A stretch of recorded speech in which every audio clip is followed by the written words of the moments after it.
So we're not just talking about your own personal control. We're talking about the leverage that you then elicit from non-physical energy. You are powerful creators, and when you tap in to this energy stream, when you find the frequency that is the frequency of source. So here's how it works. You were source energy before you came into this physical body.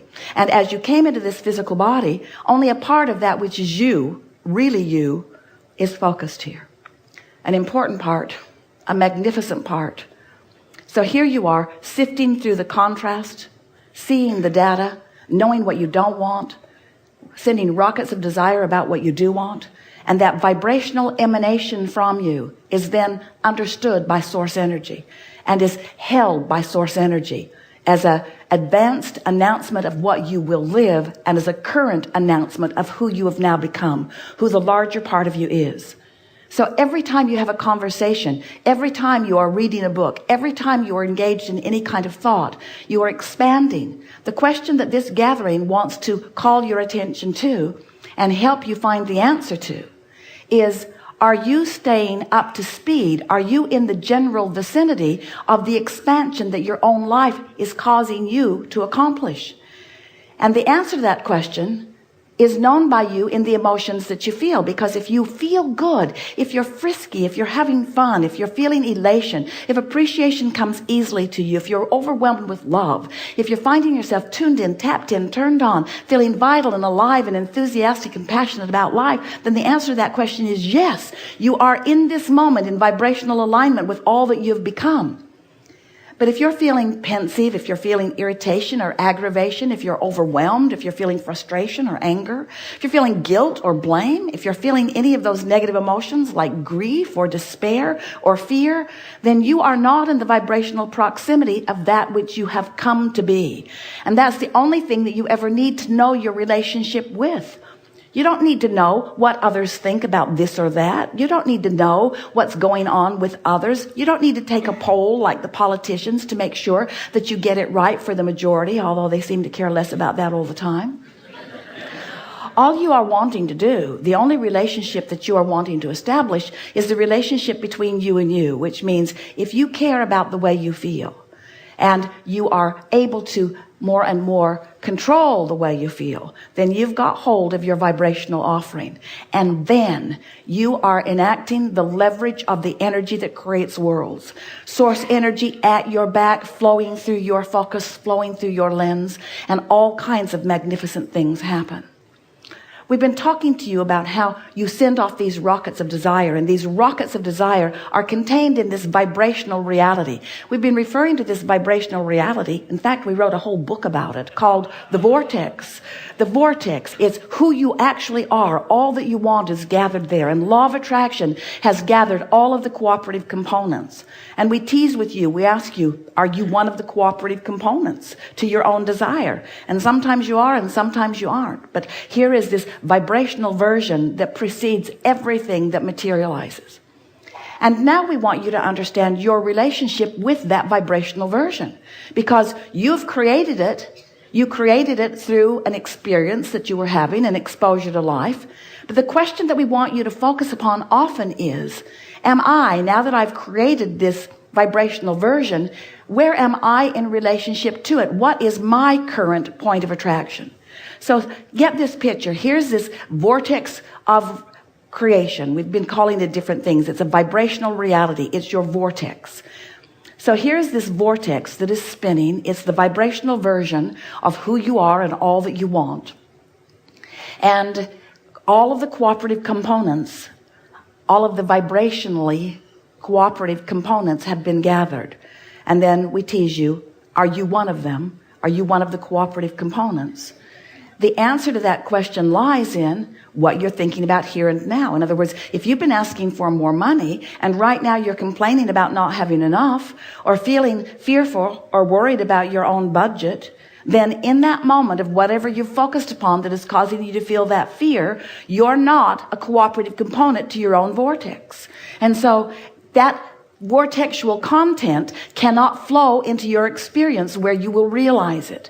And that really is the thing that we want you to understand. You are the realizer of vibrational versions of things. Now, when we were talking to you about this vibrational reality, of course, we're speaking to you of the vibrational reality that you have launched, that we are standing in the middle of. In other words, we adore getting right in the middle of the vibrational reality that you've created, because first of all, it's exciting and fun to see all that you've gathered. And it is also very satisfying for us, that larger non-physical part of you, to be a vibrational match to that version that you have created. So exhilarating for us to get to live your expansion even before you allow yourself to live it. So there's a vibrational reality that you have created, which contains everything that you want most, and it meshes with the whole of who you are, that pure, positive energy being.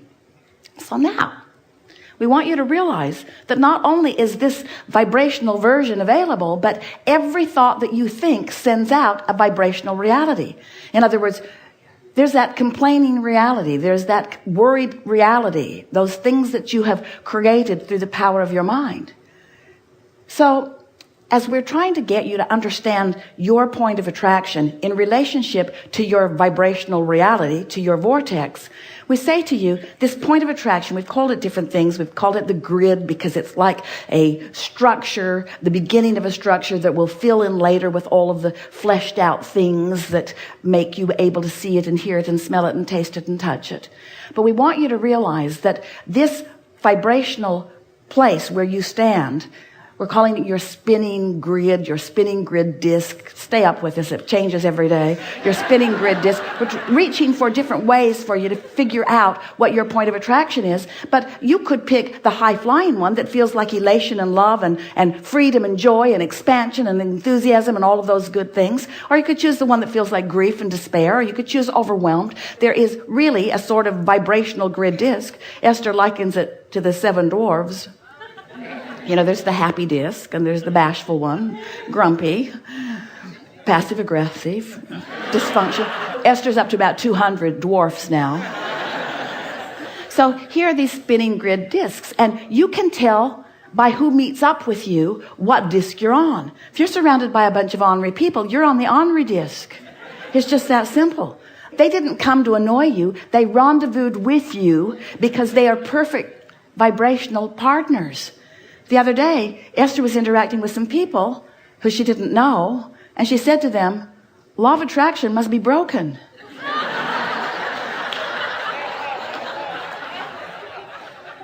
I'm sure something went terribly wrong. And of course, it's never broken, is it? It's always reflecting back to you exactly what you've got going on vibrationally. So now as you think about these spinning grid discs, and you can tell by the way you feel which one you're on, if you are on the ornery disc, you're not lining up vibrationally with what's in your vibrational reality. In other words, you've put wonderful things there. You've put clarity there. You've put passion there. You've put all manner of things that life has helped you to sort out and define as that which you are, of that which you want to be.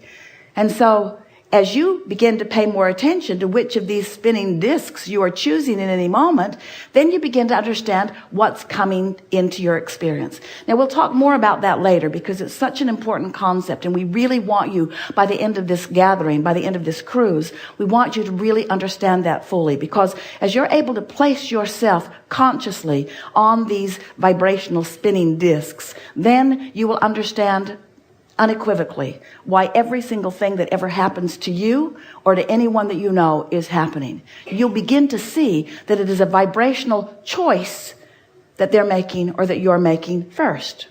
And of course, once you practice that, then it becomes more and more and more and more and more.